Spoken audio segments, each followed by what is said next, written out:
and welcome to Elicit IAS. So today we are going to start a very important subject, and the name of subject is Indian polity. Name of subject is Indian polity. So I am going to cover this subject around 80 plus hour. 80 plus hour. Now let me first tell you what I'm going to complete in this complete course. So I'm going to cover all the static part of Indian polity.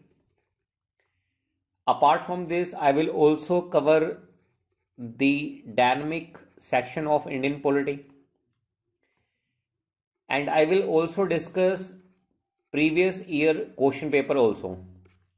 Because if you're preparing for the civil service examination and if you not done with this previous year question paper, then there will be definitely you're going to face problem in your final selection.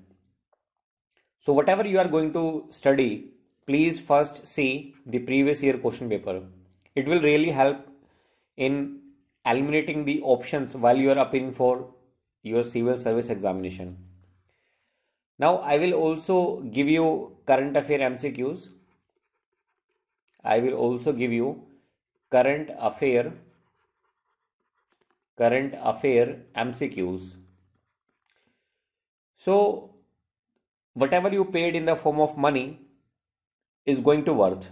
Do not worry about it. I will cover each and every part of Indian polity. And what is my target? My target is that suppose 12 questions comes in your UPSC civil service examination. So you are able to attempt all the 12 questions. This is my target. And friends, please trust me. If you see my previous year student who qualify civil service examination, the feedback is very excellent. They are always comfortable with polity question in civil service examination. So without wasting any time, let us start with our main subject. So what is the first topic? So I'm going to take first topic is general feature of Constitution of India.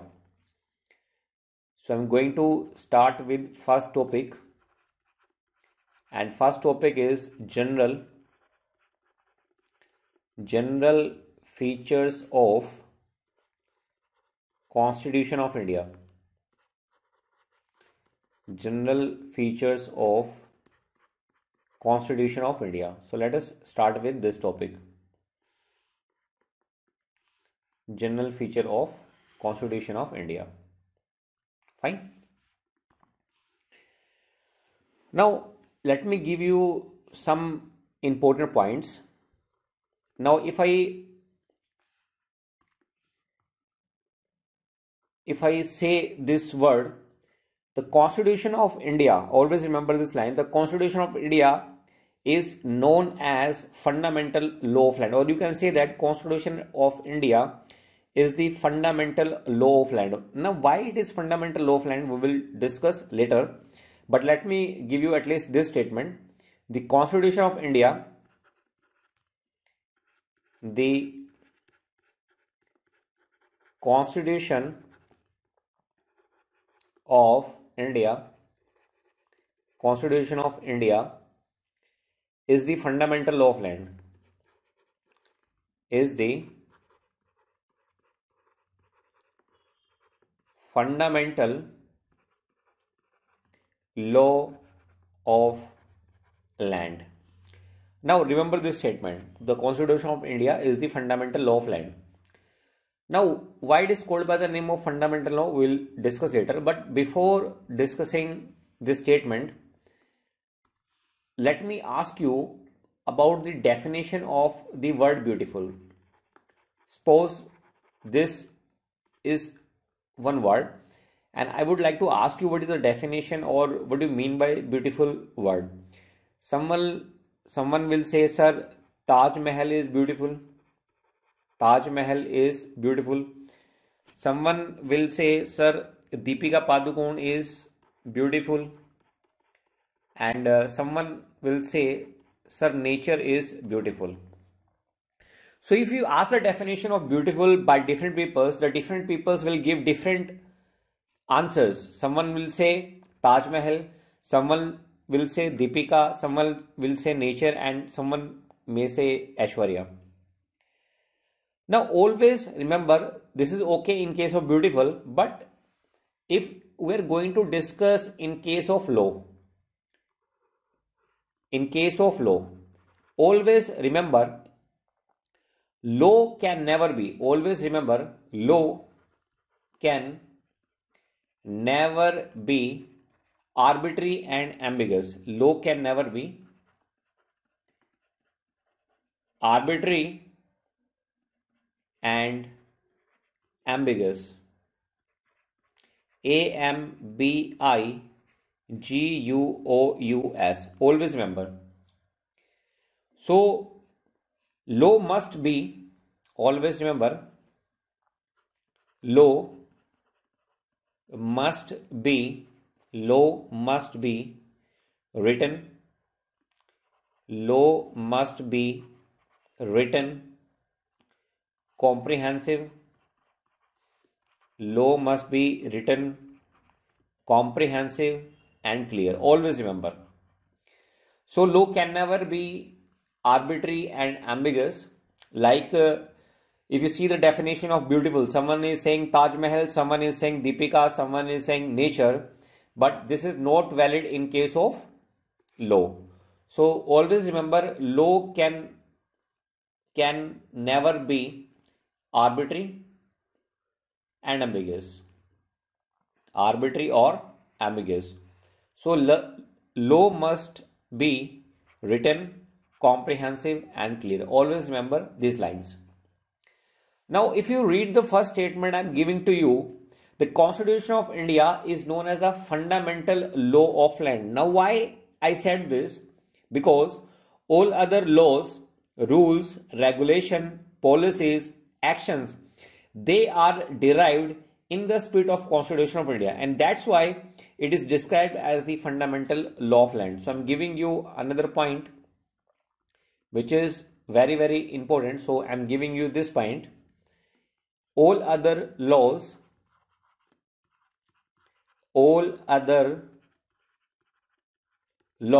comma, rules, comma, regulations, all other laws, comma, rules, comma, regulation, policies, comma, action must be derived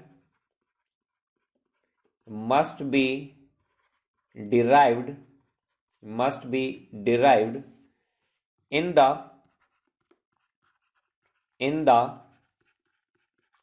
spirit of Constitution of India. In the spirit of Constitution of India. Hence it is described as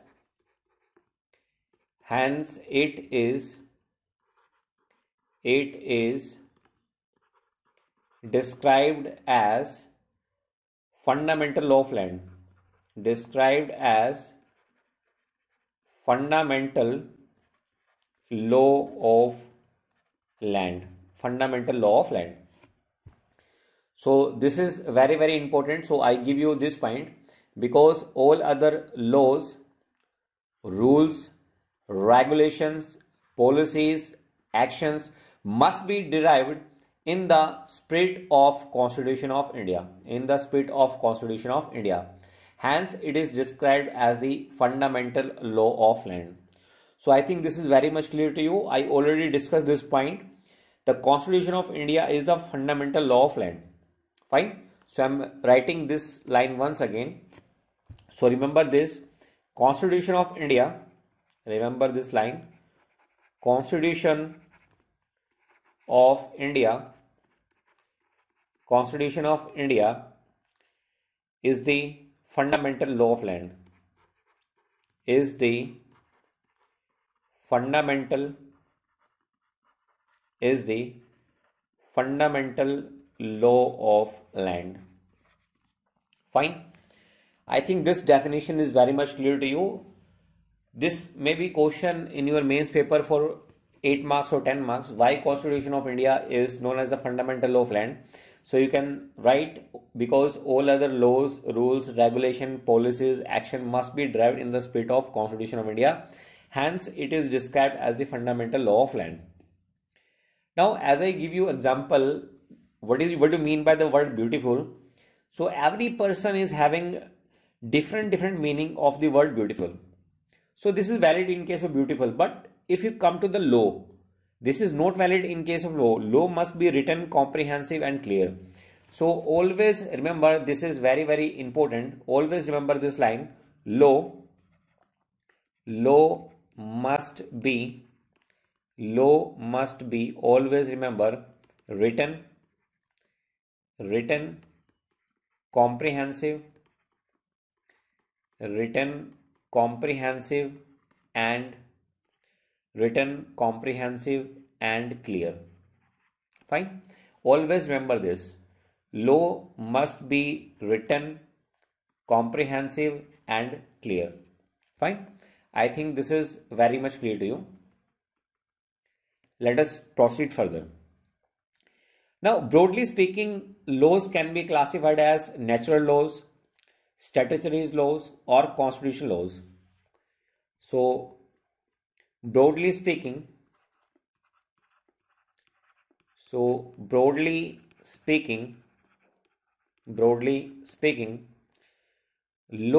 be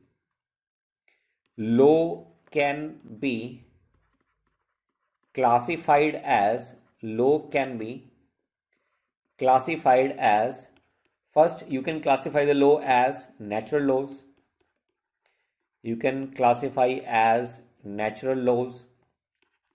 Second, you can classify as statutory laws.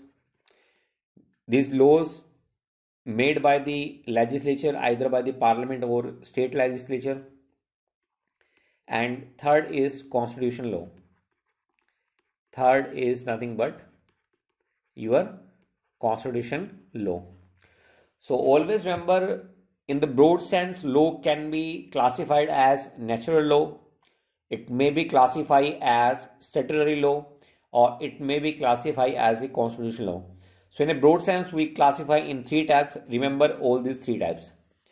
Now I am giving you another point. This statutory laws also made by a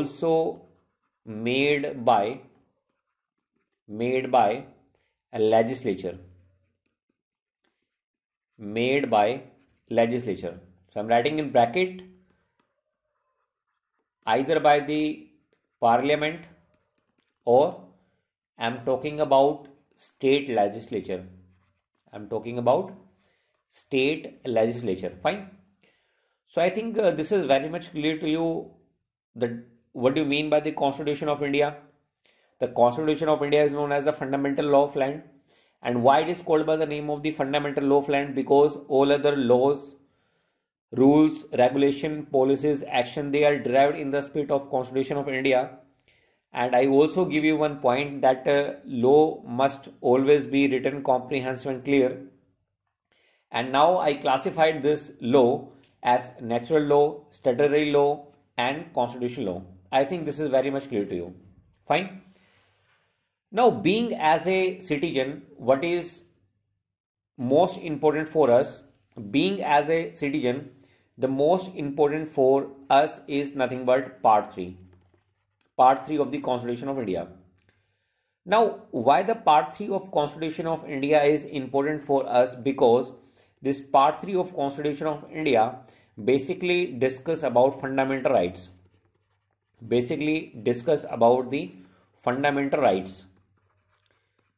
Now, as this part 3 discuss with the fundamental rights, so being as a citizen, we are more concerned about this part 3. But before going to study this fundamental rights, let us first discuss some schematics of your Indian Constitution. Now, if someone asks you how many articles are there in Constitution. So these articles are varying from 395 to 448 to 448, and these are also divided in some parts. So there are basically 22 parts as of now, and there are list in the end which is nothing but your schedule. So as of now we have 12 schedule. As of now we have 12 schedules. Now, as I told you, fundamental rights dealt in part 3 of Constitution of India. So these fundamental rights are ranges between Article 12 to 35. Article 12 to Article 35. So we are going to discuss in detail from Article 12 to Article 35. So remember this data. So articles are in the range of 395 to 448. There are 22 parts and there are 12 schedules. So we are going to discuss this. Fine. So if I ask you, what do you mean by the word fundamental right? What do you mean by the word fundamental rights?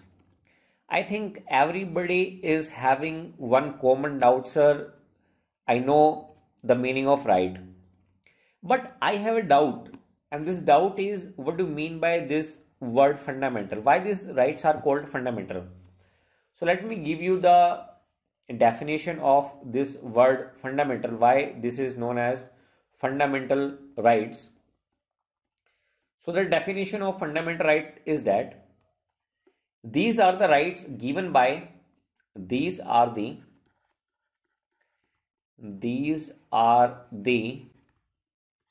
rights given by Constitution of India. These are the rights given by Constitution of India, enforced against state. Enforced against state. So this is the definition of the word fundamental right.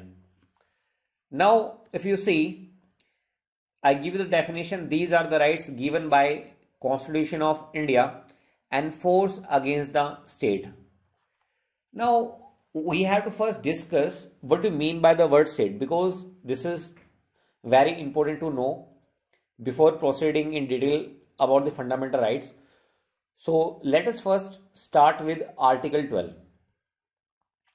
Let us first start with Article 12. So remember, this Article 12 does not give any fundamental right. It does not tell about any fundamental right. Article 12 basically gives definition of state. It basically gives a definition of word state. What do you mean by the term state? So now let me give you the definition of Article 12. So remember this: Government of India,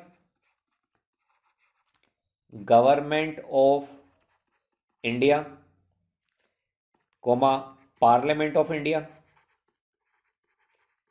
Parliament of India, Parliament of India, Government of States,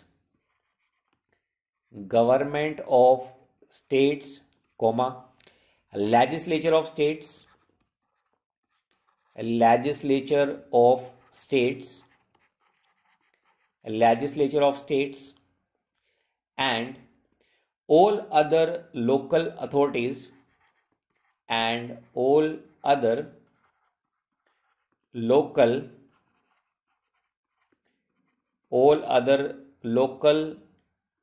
authorities within India,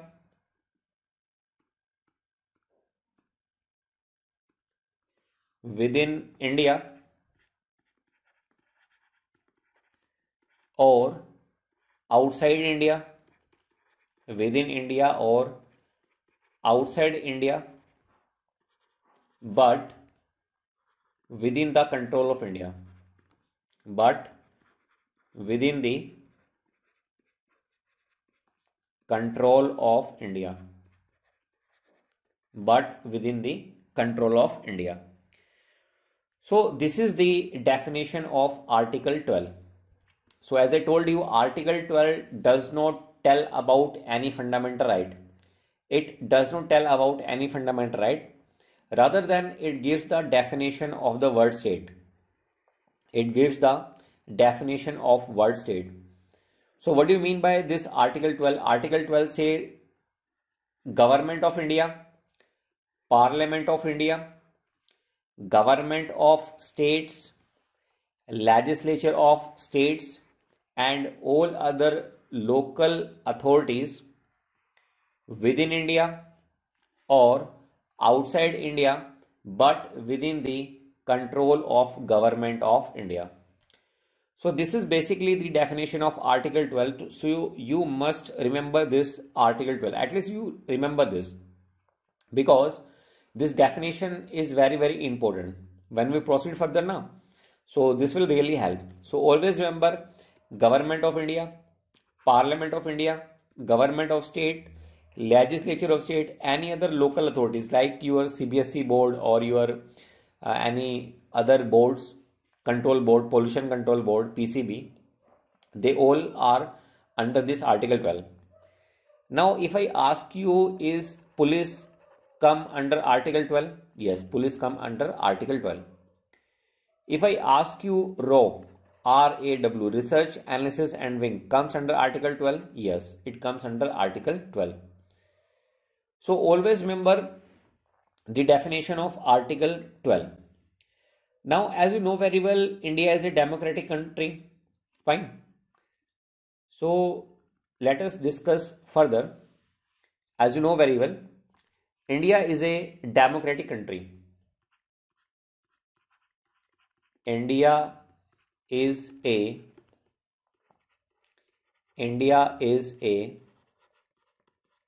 democratic country. Everybody know about this. Now let me take one example. Suppose someone came on TV and say, Mitro, whatever you are earning,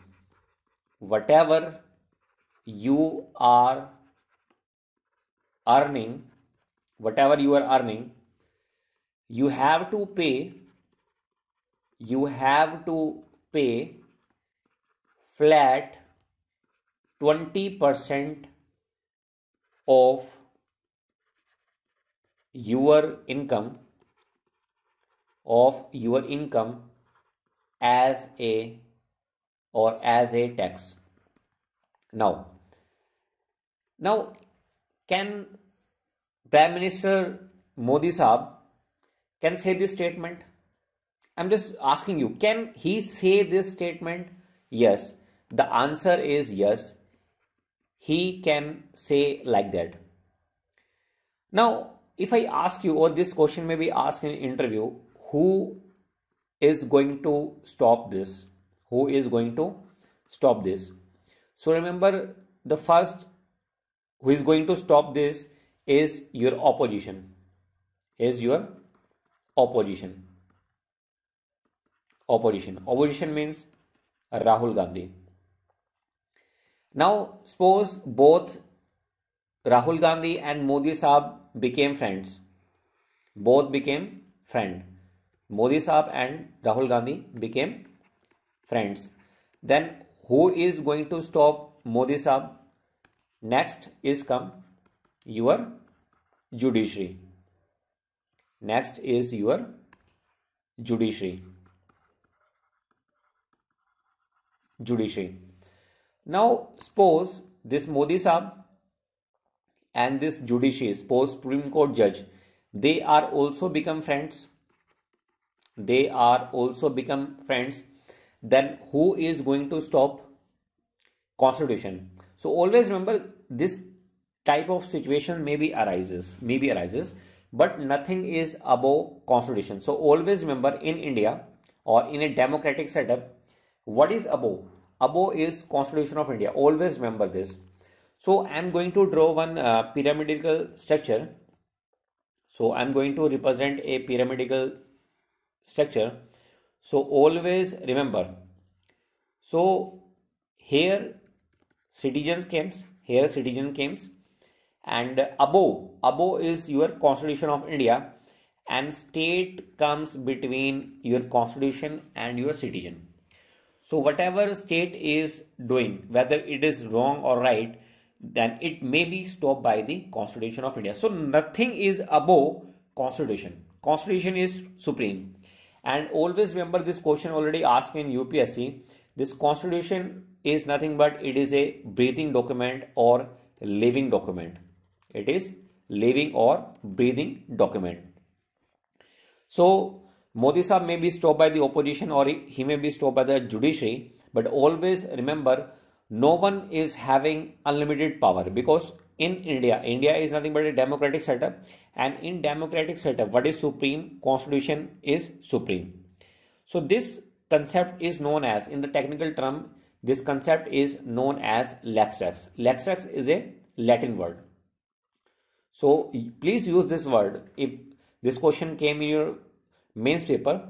So use this word. So I'm giving this point. Always remember, in a democratic setup, in a democratic setup such as India,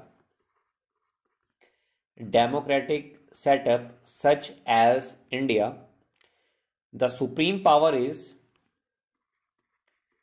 the supreme power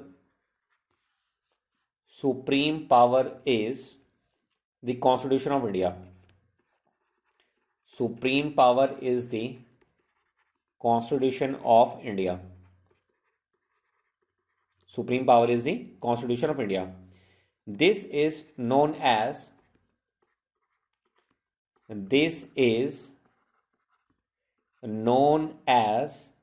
lex rex. This is known as lex rex. So what is the meaning of lex rex? The meaning of lex rex is that law is the king of king.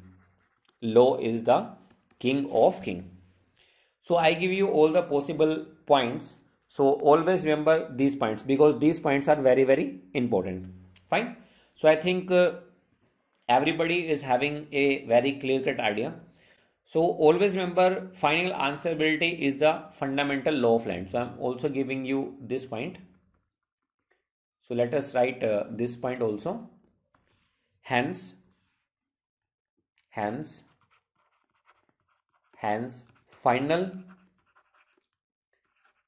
final answerability is the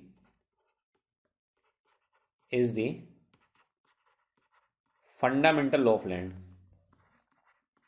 Is the fundamental law of land. I think this is very much clear to you. So let me give you some more points. So that you can note down in your notebook. Hence, in a democratic setup,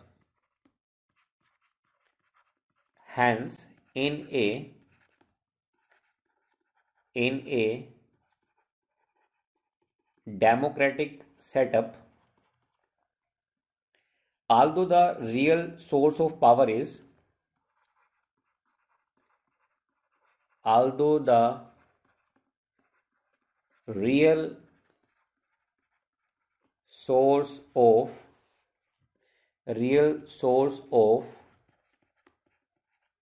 power is people.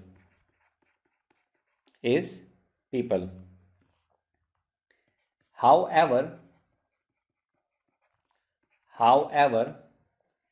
to protect the people,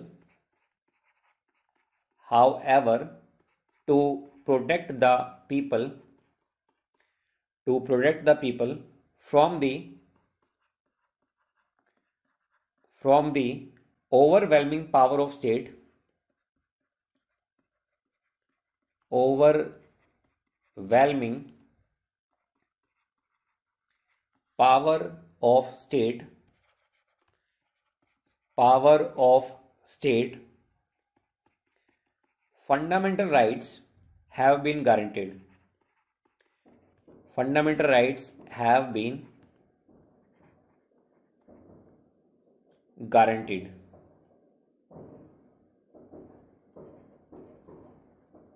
Fundamental rights have been guaranteed. So if someone asks you why the fundamental rights are called by the name of the word fundamental, so you can say that to protect the people from the overwhelming power of state, fundamental rights have been guaranteed. So these fundamental rights are guaranteed right. So always remember this. Fundamental rights are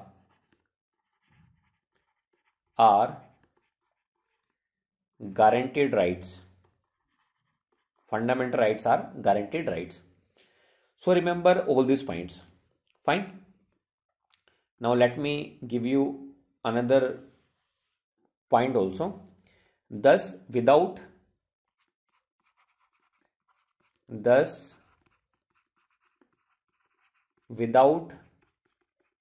fundamental rights, the people would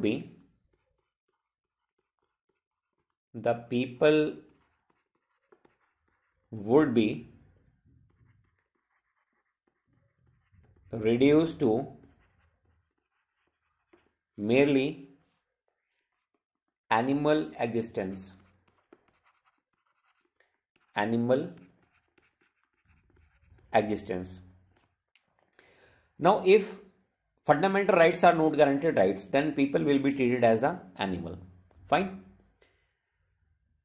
Now there is another important question also. If you see preamble, you will find in preamble there is one word which is republic. As you know very well, this word republic was added in the constitution on 26th January 1950. So this word was added on 26th January 1950 in our constitution. Now always remember this word republic also introduce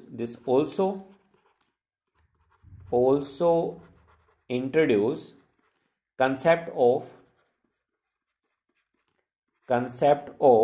lex rex. Fine, remember this. So what do you mean by the word republic? Republic means lex rex. And what do you mean by lex rex? Lex rex is nothing but law is the king of king. I think this is very much clear to you. Now the concept of lex rex was introduced in the constitution by the word republic, which sets limit on the power of the democratic elected government. Fine, I think this is very much clear to you. Now let us discuss organs of state. I discussed in article 12 about the definition of state. Now let us discuss regarding organs of state. Organs of state. Fine. Now let us discuss. Now let us make one figure here. Let us make one. Okay.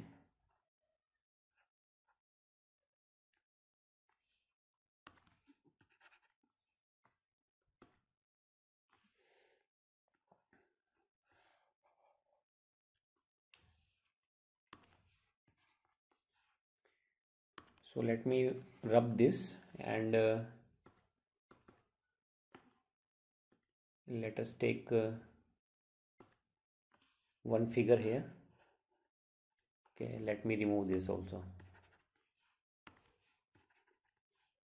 Okay. Now let us discuss organs of state. Let us discuss organs of state. Now state is having three parts, or state is having three organs. So the first one is executive. First organ is executive. Second organ is legislature. Second is legislature. And third is judiciary. And third is judiciary. Now, if I ask you, what is the function of executive? Now, you peoples are going to become bureaucrats. So, bureaucrats are nothing but executive. So, what is the function of executive? The function of executive is nothing but to implement law. Is to implement law. This is the function of executive. Now, what is the function of legislature? The function of legislature is nothing but to make law. It basically makes law. And now, what is the function of judiciary? The function of judiciary is to interpret law. It basically interpret law. So always remember, state is having three organs. The first one is executive, second one is legislature, and third one is judiciary. The main function of executive is to implement law. The main function of legislature is to make law. And the main function of judiciary is to interpret law. So always remember, these are the organs of state mentioned under Article 12. Article 12 basically gives the definition of the word state, and you can also discuss what are the organs of the word state. So always remember, executive, legislature, and judiciary. Now, for the time being, you are in India. This is valid in India. This is valid in India. Now, if you go to USA, suppose if you go to USA, then what will happen?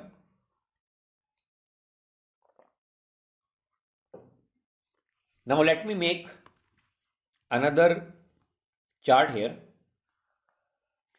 So in USA, state is having same three organ. The first one is executive. Second one is legislature, and third one is judiciary. But always remember, in USA, executive implement law only. Executive implement law only. Legislature makes law only. Judiciary can interpret law only. But what will happen in India? You will see, for example, cracker ban in India. So Supreme Court give one guidelines regarding the cracker ban. So you can use, or you can fire the crackers between, suppose, I'm just giving example, not the accurate what Supreme Court said. Suppose 8 p.m. to 10 p.m. You can use crackers 8 p.m. to 10 p.m. So 2-hour limit. So this limit was given by judiciary in India. So if you see, for the time being, judiciary are basically doing the part of legislature, because to implement, to make a law. So this is a law na. During Diwali, peoples can use crackers only in between 8 p.m. to 10 p.m. So this is basically a work of legislature. But this is given by judiciary. So in India, it is possible. You will often see in your news that there are so many decisions which was actually not taken by the legislature. Judiciary take or took that decisions. So in India it is possible, means judiciary can interfere in legislature. But if we go to USA means executive will implement law only. Legislature will makes law only. Judiciary can interpret law only. Now USA it is not possible. In USA it is not possible. So only legislature is having power to make law. But this is not possible in India. In India, sometime or in almost every urgent situations, Supreme Court gives guidelines. Supreme Court gives guidelines. So always remember, these are the organ of states. First one is the executive, second one is the legislature, third one is the judiciary. So legislature makes law only in USA, executive implement law only in USA, judiciary interpret law only in USA. But in India, it is not the only. Judiciary can also perform the work or function of legislature only in the urgent conditions, not normally. In a day-to-day manner, it is not possible. Otherwise, there is a clash between the legislature and judiciary. I think this is very much clear to you. Now, let us proceed further. Now, suppose general elections are going on. I'm just taking one example. General elections. General elections means Lok Sabha elections. Lok Sabha elections. They are going on. And Narendra Modi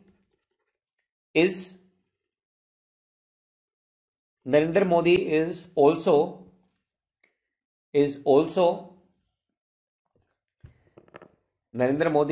also file nomination from Varanasi. He files nomination from Varanasi.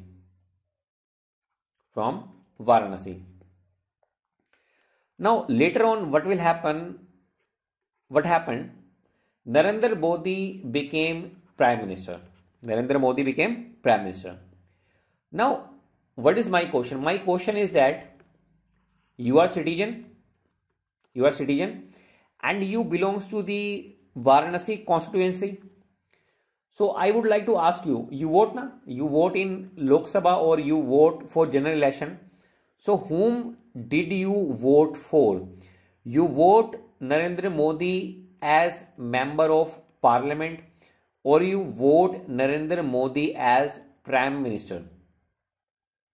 Give me the answer of this. Now, we primarily give vote or we actually give vote Modi Sahab as member of parliament. We did not give Modi Sahab vote for Prime Minister. We do not know whether Narendra Modi party will came in majority or not. Suppose if Rahul Gandhi party Congress got majority, then he can become the Prime Minister. If Narendra Modi party got majority, then he can become the Prime Minister. So always remember, in general elections, every citizen vote for MP, member of parliaments. No citizen is actually going to vote for Prime Minister. It basically depends upon the majority of the party. And suppose if no party is getting majority, so there is a coalition government also. Fine, combined government also. So it may be possible. Now basically there are two types of executive. So basically there are two types of executive. The first executive is nothing but your political executive. First one is political executive. And second is your permanent executive.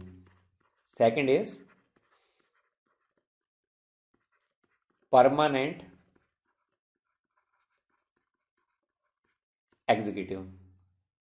Permanent executive. Permanent executive. Now, if I ask you, is president is executive? Give me the answer. Is president is executive? Yes. President is political executive. Now, if I ask you about vice president, is vice president is political executive? Yes. Vice president is also political executive. If I ask you, Union Council of Ministers headed by Prime Minister is a political executive? Yes, he is also a political executive. How to remember this? 2, 3, 4, 5, 6, 7. So always remember, Article 52 said there shall be a president. Article 63 deal with vice president. Article 74 discuss with Union Council of Ministers headed by Prime Minister. Now there is rule also. If you add 89, suppose you add 89 to this 74, so it comes out to be 164. So always remember, if Article 74 tells about Union Council of Ministers headed by Prime Minister, so Article 163 it discuss about State Council of Ministers headed by Chief Ministers. Fine. So remember all these points.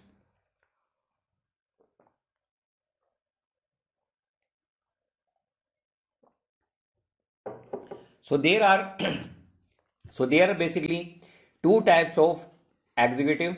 The first one is a political executive. For example, your prime president, vice president, Union Council of Ministers, State Council of Ministers. And what are permanent bureaucrats? Permanent executive means your bureaucrat. For example, if you are going to become an IAS officer, so you are permanent executive. So bureaucrats is the best example of permanent executive, and the example of the political executive is president, vice president, Union Council of Ministers, State Council of Ministers. So I think this is very much clear to you. Now let me give you another important point. Always remember, Prime Minister is both. Prime Minister plays dual role. It is the part of legislature plus it is also the part of executive. It is also the part of executive. Always remember. So Prime Minister Narendra Modi is both legislature as well as executive. So basically Narendra Modi is political executive. Fine. So now finally let me give the definitions. So we discuss executive. First we discuss executive. After this I discuss about legislature. Then I also discuss about judiciary.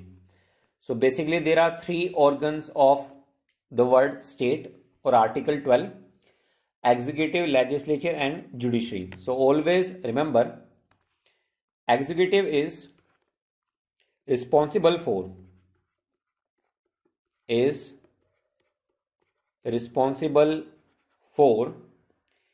implementation of law. Implementation of law. Legislature is responsible for making of laws, and judiciary is responsible for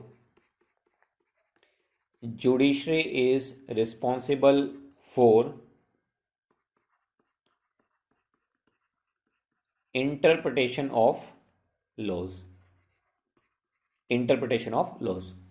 So always remember all these 3 points. The first one is executive, second one is legislature, and third one is judiciary. So executive is responsible for implementation of law. Legislature is responsible for making of law. Judiciary is responsible for interpretation of law. Interpretation of law. I think this is very much clear to you. So we discuss about the organs of the world state: executive, legislature, and judiciary. Now let me also give one important point also. Let me give you another important point. The founding principle of Constitution of USA, the founding principle of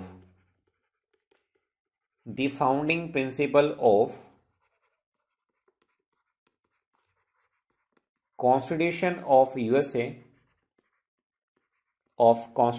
USA is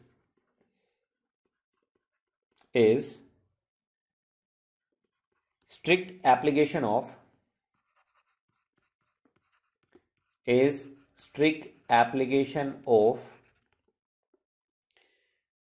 doctrine of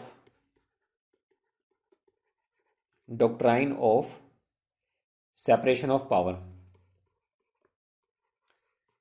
Doctrine of separation of power. Now we discuss now executive will perform only executive work. Legislature will make law only. Judiciary will interpret only law. So this is very much important. So this is basically known as, in the technical sense, this is known as doctrine of separation of power. So this is known as doctrine of separation of power. Now suppose someone asks in interview regarding the doctrine of separation of power. So you can say that, sir, if we go to USA, then state is having 3 parts. First one is the legislature, second one is the executive, third one is the judiciary. So you can give this example, sir. Executive will implement law only, legislature will make a law only, and judiciary will interpret law only. So only word is there. So this is, in the technical sense, is known as a doctrine of separation of power. So I think this is very much clear to you.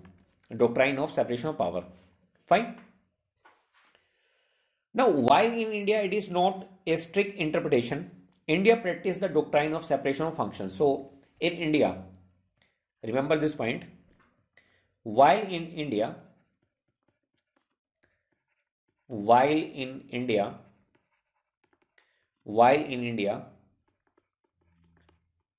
it is not a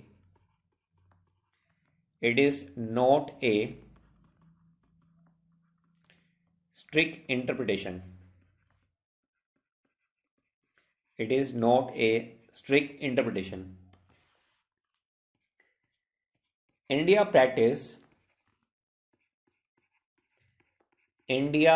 practice doctrine of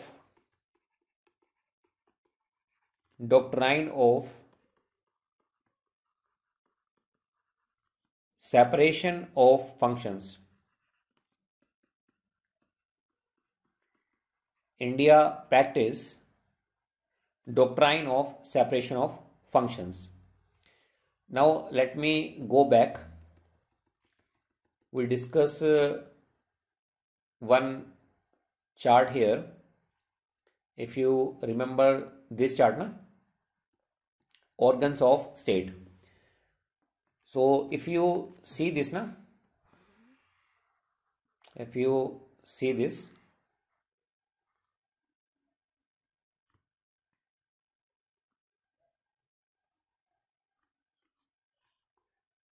now if you see this, this is organs of state. So this is the example of India.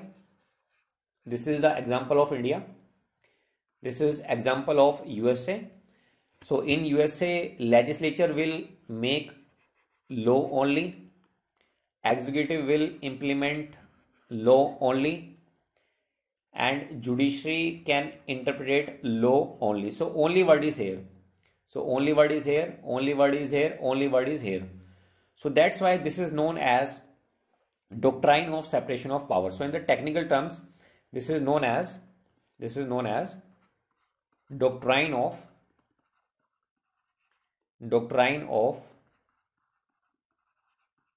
separation of power. Doctrine of separation of power. Now, but in India, judiciary can interfere in legislature. So that's why this is known as doctrine of separation of functions. Doctrine of separation of functions. Fine. So I think this is very much clear to you what you mean by the doctrine of separation of power and what do you mean by the doctrine of separation of functions. So why, if you are going to discuss doctrine of separation of powers, you can give the example of USA. And if someone asks you the doctrine of separation of functions, so you can give the example of India. So in some cases, judiciary can interfere in legislature work. I think this is very much clear to you. So I discuss, so overall discussion is that in India, the real power is transferred by the people. Fine. So this is basically in the technical sense known as the phenomena of legislative supremacy. So I'm giving you another technical point here. So let us also discuss this point. So I'm giving you points. Do not worry. I'm giving you all points. So these points will be very, very helpful to you. So note down this point. In India,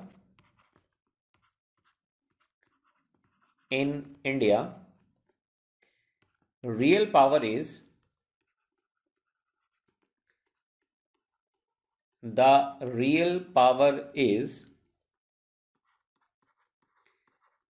transferred by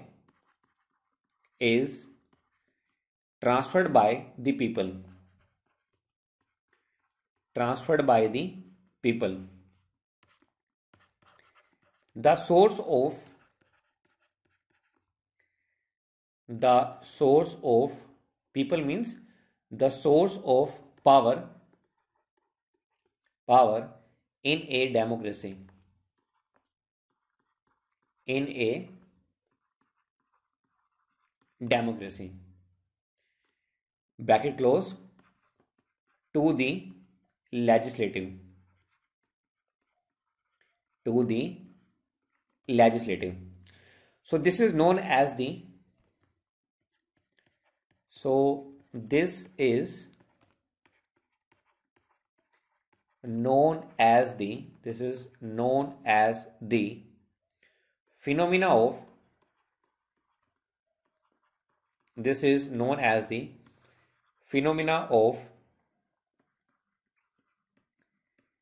legislative supremacy.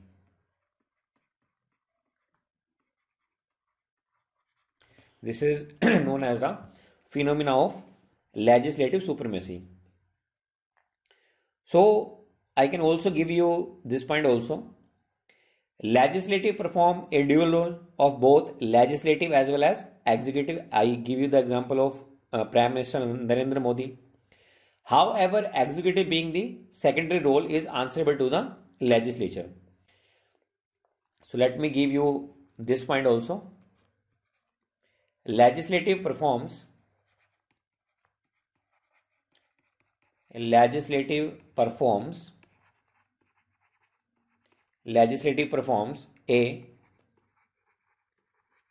dual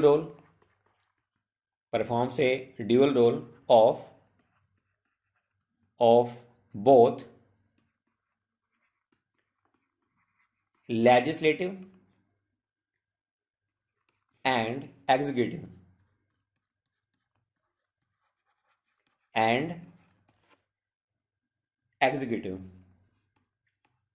However,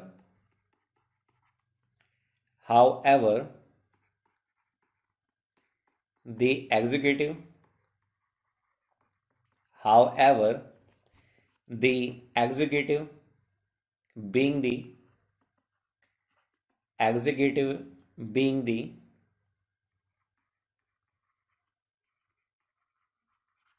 secondary role is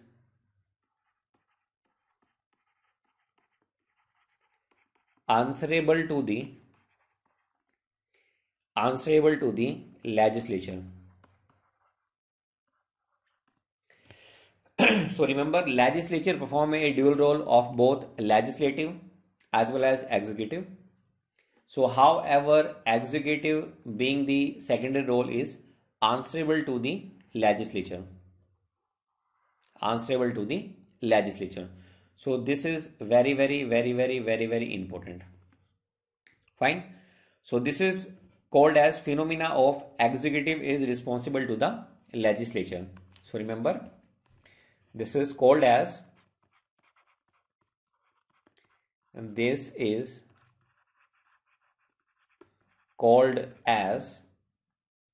phenomena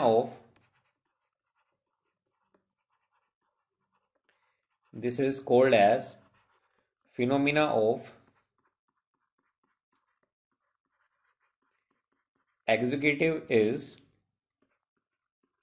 executive is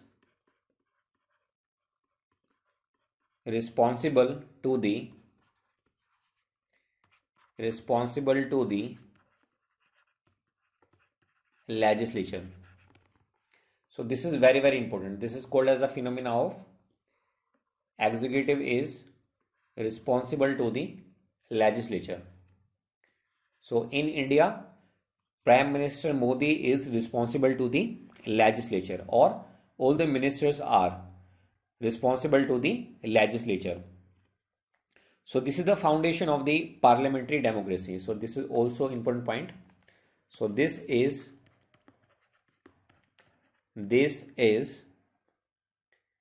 foundation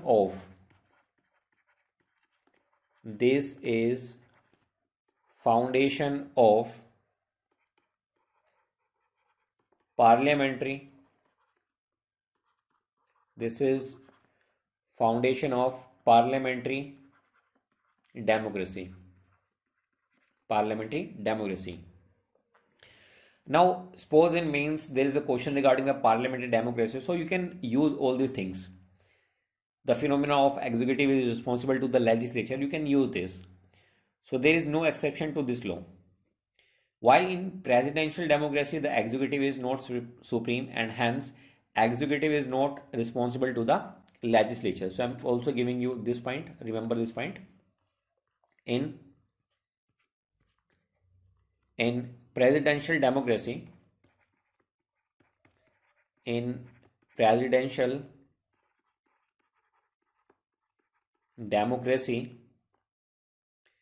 the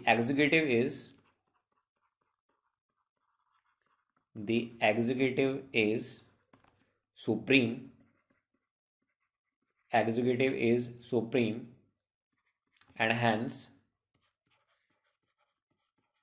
And hence the executive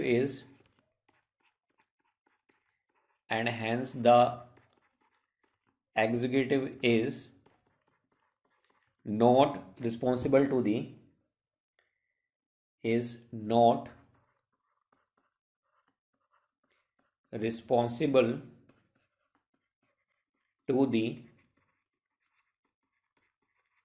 legislature.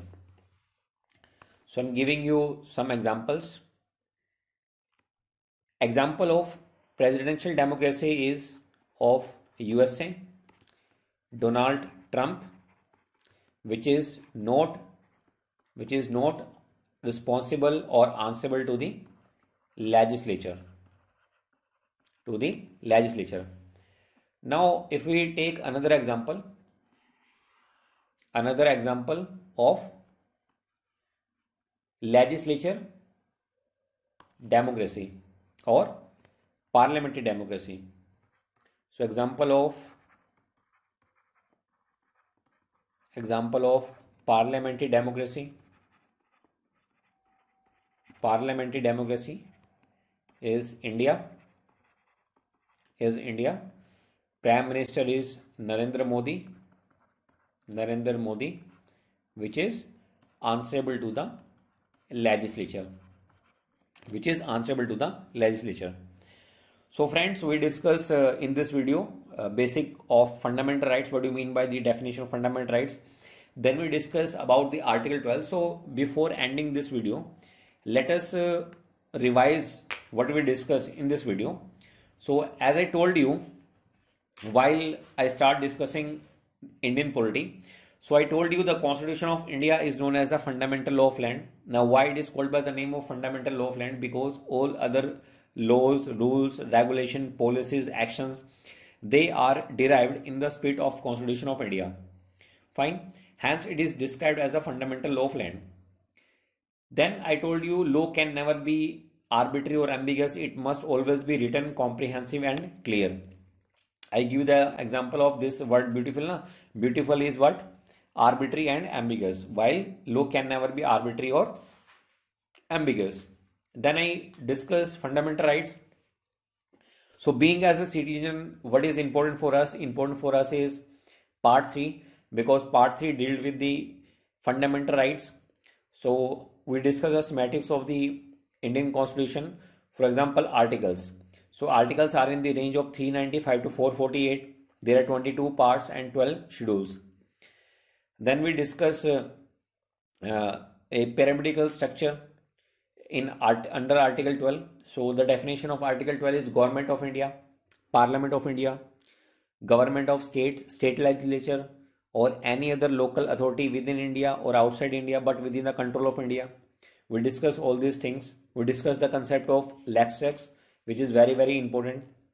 Then we discuss the word republic. If you remove the word republic, then what will happen? Lex talionis will be removed or lex talionis will be over. So if you introduce the word republic, republic means the concept of lex talionis. Then we discuss the organs of states, executive, legislature and judiciary. Then I give the definition of executive, legislature and judiciary as well as. Fine. So I think this is very much clear to you. So that's all for now. Thank you very much.